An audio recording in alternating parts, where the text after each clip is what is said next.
Hey everyone, what's up? This is Simon, and today we're gonna talk about a tutorial that you requested a lot of times. So today we will talk about push notifications in our Ionic 4 application. And we will use a great service called OneSignal to integrate them. There are a lot more other services that we could use, but today we will just focus on using OneSignal to integrate it with iOS, Android, into our Ionic application, so let's do this. Hey, this is Editing Simon, and I just want to bring one thing to your attention.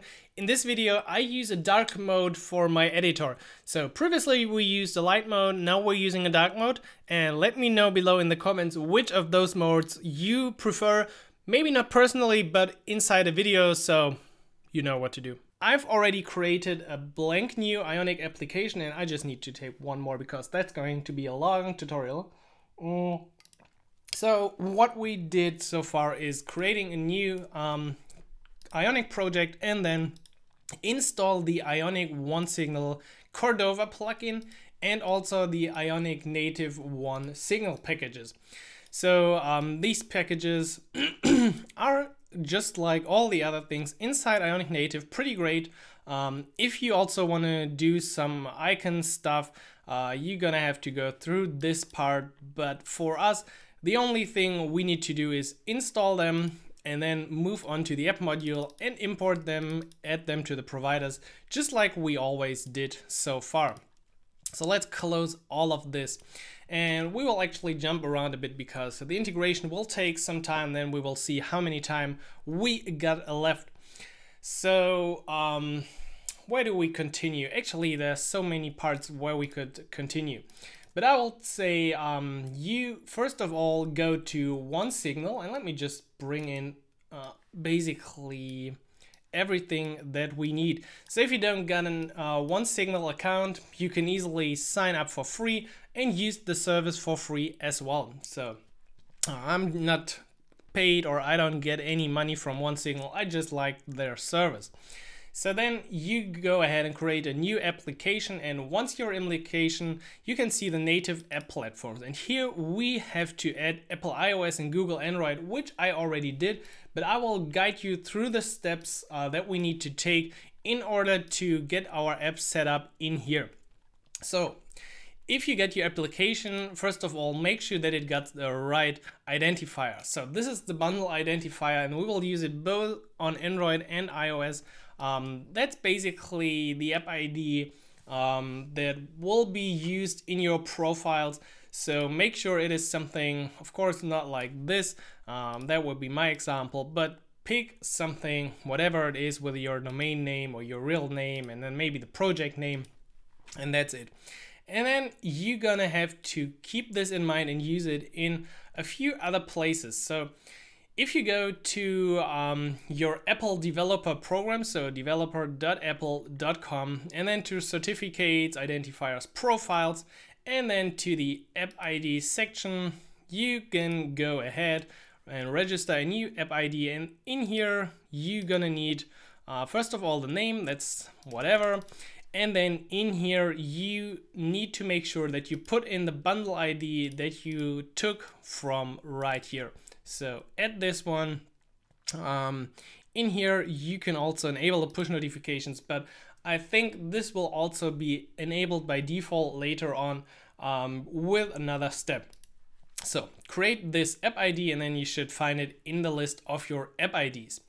Next step is to go to OneSignal settings and click on the edit icon, and this will take you from here to the documentation. And from the documentation, you can now find a cool tool called the Provisionator tool, right? So if you worked with push notifications in the past, you know it actually involves a lot of certificate stuff and setup for iOS. That's what you see in this screen. But OneSignal made this pretty easy by giving us this cool Provisionator plugin, service, tool, whatever you want to call it. And you simply get started, you fill out the credentials, it will retrieve the list of your iOS developer account, and then you can select the app ID you picked in the beginning. And in the end, this will give us or give you a P12 file, and also I think, let me look it up, I don't know, 2 or 3 other files. You can save them just in case you need them. But what you really need is the P12 file and also the password that's next to it. So go through the provisionator, which will create the iOS push profiles for you. Okay, so then you can move back. Then you can finally go to this again, click edit, and then you will be able to upload your P12 file. You can input the private key password and hit save. And then if you're lucky, you should see that whatever your certificate expires in 1 month, and it should be active at that point. Okay, so far so great. What we want to do as well is let's open the platforms iOS workspace file. So that's the native file you will get once you build the Ionic application for iOS. So if you haven't used this before, this is Xcode, the environment that native iOS developer used. I used this previously when I worked with Swift and Objective-C, so I kind of like it a bit. What we need to make sure now is that our bundle identifier in here is exactly what we got here. And normally when you run Ionic Cordova build iOS, that's exactly what will happen. So they will put the name in here. If you already built this once, then you change the bundle identifier and build it again, you might get an error to remove the platform and edit again, then everything should be fine. What I recommend as well is to check automatically manage signing and select the team you're in. This will create some profiles for you, and it's actually a bit easier for you. If you're already part of a team and they've created certificates, I know they can help you to integrate the right certificates as well in here. So, oh, sorry. What you need to check now is go to the capabilities tab and make sure that the background modes with remote notifications and also push notifications is enabled. So if you remove the platform edit again, install the Cordova OneSignal plugin to your application, that should normally already happen and everything should be fine so far. And there's just one more thing, and that's quite hard to show you right now because it's at the top left of your screen, and that's why you got, oh, it's out of the screen, so sad. So if you've got Xcode open, go to File and Workspace Settings. And in here, you will now see some settings. And from here, you can use the legacy build system. So normally, I think it's a new build system or something. But in order to make the OneSignal stuff work, you gotta pick legacy build system. Otherwise, you will receive an error once you try to build your application on your device. Okay, one more thing as well. If you do this for like the first time, the chances are high that you receive some kind of strange error when editing the package or running the project. And that might be because you haven't installed the Cocoa pods, or they're outdated, or anything related to them is wrong.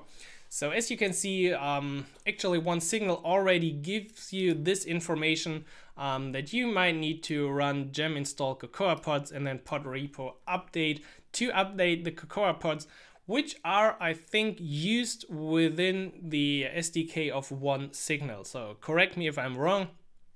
This is like a dependency management tool for native iOS projects. A bit like NPM, I would say, for the packages we use within our Ionic application. So great tool so far, but it might cause some trouble. So keep this in mind that you might have to do this. Okay, so at that point, you got the iOS application configured, you got it in OneSignal, you got the certificates uploaded, you got the build system ready. So now you could deploy this application to your device and run it. Of course, we haven't written the actual code that should be executed. We will do this in a second, but before we do this, let's just quickly take a look at how we can finish the Android integration. So for Android, let me bring it up. We're gonna need the Firebase console. So if you haven't created a project within Firebase, just create a new project, and I'll bring this in here. So this is a blank Firebase project. You don't need to use any of the hosting, database, authentication, whatever. Simply click the project settings right here, head over to cloud messaging. And from here you will find the server key and the legacy server key and the sender ID. And that's exactly what you're gonna need for your OneSignal app. So let's close this. And then you go to the settings, Google Android. You edit this and you will find the Firebase server key, which is the server key, and you will find the Firebase sender ID right here. So copy them, save them, and then your Android integration is also configured and hopefully green. So make sure both of these are active. And then we can finally write some Ionic code or JavaScript code. Ionic code is somehow, I think it's wrong, right? It's a bit wrong. So what we need to do is, once our Ionic application starts, we're gonna register the device to OneSignal, and later on we need to react when we retrieve a push notification. So almost cold, just like I like it. No, not at all. I like warm coffee. So what we need to do is, or what I recommend is that you first check if you're running on the Cordova platform, because if you run Ionic Serve, this part will be simply skipped. You don't have real push notifications on the browser. Actually, it is possible to have like native push applications or web push. As you can see, all browsers except Safari, and then again, interesting. Actually, I never did the setup for this. Doesn't look too hard at all, but we're not gonna use this. So we will try to only perform the push setup if we're running on a Cordova plugin platform. And then what we need to do is first of all call this .OneSignal. So make sure you got OneSignal imported and injected into your constructor. And then I just noticed that I'm using the dark mode, which I sometimes use. So I will edit something into the beginning because I know people won't look to the end. I will just ask in the beginning again if you like this, and so if you watch this now, you already got the question. So that's like an inception here. What we want to do is first of all call the initialize function. So we call start init, and now we're gonna pass in the app ID from OneSignal and the Google project number. So let's look them up. Simply go to keys and IDs, and here we got the OneSignal app ID. And then we need the Google project number, which we have seen already here. And there we go, copy, paste, and then our initialization is ready. So once we're done with everything, we can call the endInit function. We're gonna pass a bit more into this. So in between this initialization block, we're gonna call OneSignal in focus displaying, and let me just look up the time. Okay, 12 minutes, that's fine. So that's setting up how, come on, OneSignal will be shown when one is received while your app is in focus. So that's interesting. So by default, this is set to in-app alert, which can be helpful during development. That's right, but we're gonna just disable this. We're on a dangerous path here. So let's pick none. What would notification do actually? I don't know. You're gonna have to try it. So with this ready, we now need two more blocks that are interesting. And the first one is OneSignal handle notification opened. And this is an observable, so we can subscribe to the result. The second one is pretty much the same, but this is called handle notification received. So notification received, callback to run when a notification is received, whether it was displayed or not. That means simply just what we did in here. If the app is already opened, currently we won't show anything. But still, this block would run because we received a push notification in the background. And this block will be called when notification is tapped from the notification shade Android or notification center iOS. Okay, so we got those two places in which we can perform some action. And this is now the part where things not really get tricky, but that's something you're gonna have to decide for your application. So I haven't added any routing to this application. Normally, you might want to send your users to a specific URL. Come on, I need more coffee. To a specific URL in your application. But for us, we will just show an alert view. And I will bring in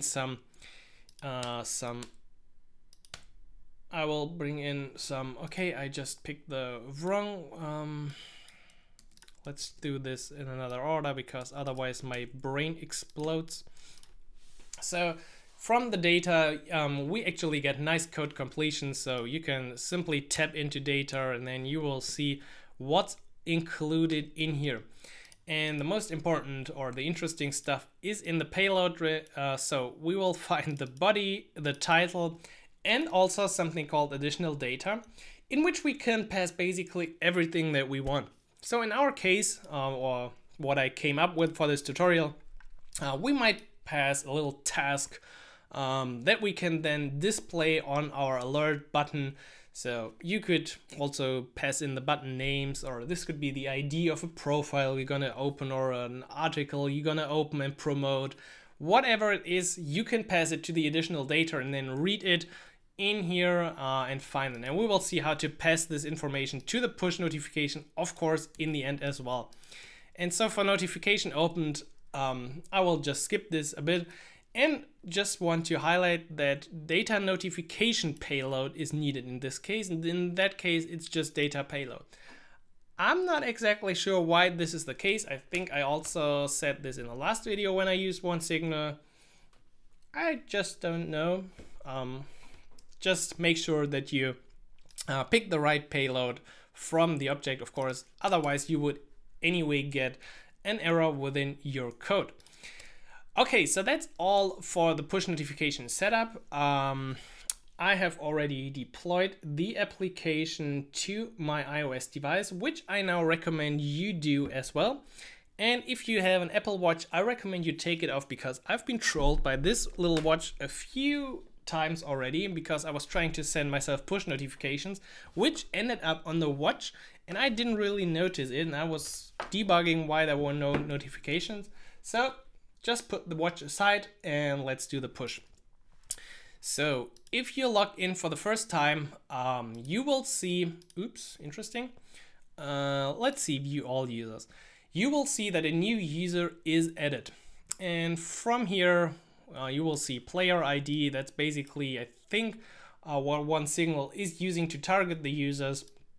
And from here, I recommend that you add your user to test users. I can only remove myself because I am already added. What is also interesting and to note here is you can add different tags to your users. So let's say some users are subscribed to a specific topic or whatever, then you can put these kind of information onto the user object in OneSignal. So there's a lot of segmentation going on here that you can do. As you can see, you can create new segments and add the users to the segments. You can filter them and all kind of these great things that you can do. But we will skip this for now in this video. If you're interested in like doing some segmentation stuff, filtering, sending notifications, you know what to do. Leave a message and of course hit the like button so the video gets trending. No, what we're gonna do now is to send a notification to the device. I just got the iOS device. Can you see this actually, or should I should add the reflector application. I just noticed that this is otherwise not going to happen like it should.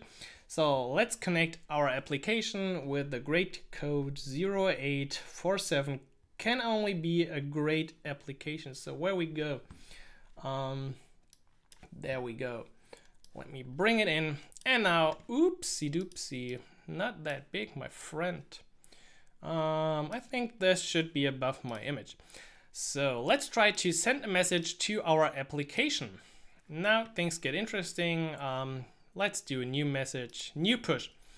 We want to send it only to my test device, or in your case to your device. From the video, awesome my message this is. So that's just a little preview. For iOS, it should look like this. And then you can define a lot of things which we don't want to do. Only we want to pass in some additional data, and that's right the connection to this part. So we are looking for the task. So let's add a task, and this is join Ionic Academy. Of course, this won't do anything. It's just a try or example.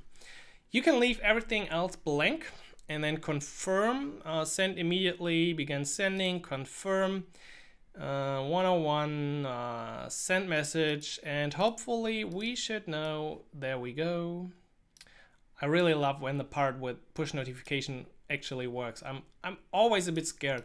I did these videos in the beginning, and basically I fear, today in the morning I fear to get up and create this tutorial because it was always a real pain to create these push notification tutorials. But as you can see, it is now super easy from the video. My message, the action join Ionic Academy, that's exactly what we created in our code in the beginning. And that's what called because we received the notification, okay? That's a bit different. So let's see what happens if I close my application. Now I will set up everything just like before. Whatever, I will just leave it like it is. And then, no, I will change this, changed, just so no one can say that's, I don't know, some kind of scamming here. So we want to send it. Where's my, no reflector, no, my application. Come on, why you do this to me? Why? Where are you? Why is this only working if the application is open? That's just not the idea of the reflector. Why are you gone? I don't know. I really don't know. Come on. So here we go. Once again, let's send the message and yes, there we go. There we go. Okay, now I forgot to click it. And then there we go, action changed. So you can see it is the new notification. The new notification that we created from our device.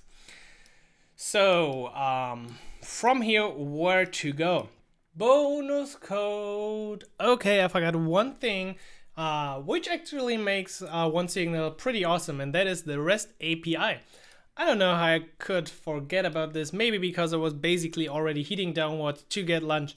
So what you can do besides using this web dashboard and everything you see in there is simply making an API request to their OneSignal API. So here is one example to make a little post request. You're gonna need the app ID of your application. Then you got to target some segments. I will just use active users. That's just the default segment, but again, that's to the segmentation aspect. You could also target users based on a little filter, no, please don't leave, a little filter or whatever ID, and then as well put in all the information you had previously, and also put in the authorization header where you use the REST API key that you can find under keys and settings or keys and IDs of your OneSignal app, and then you go ahead, you send this out. And then I knew it. Then you gotta put off your Apple Watch again. So in order to receive, actually I saw it already on my device. Yeah, there we go now. So there it is.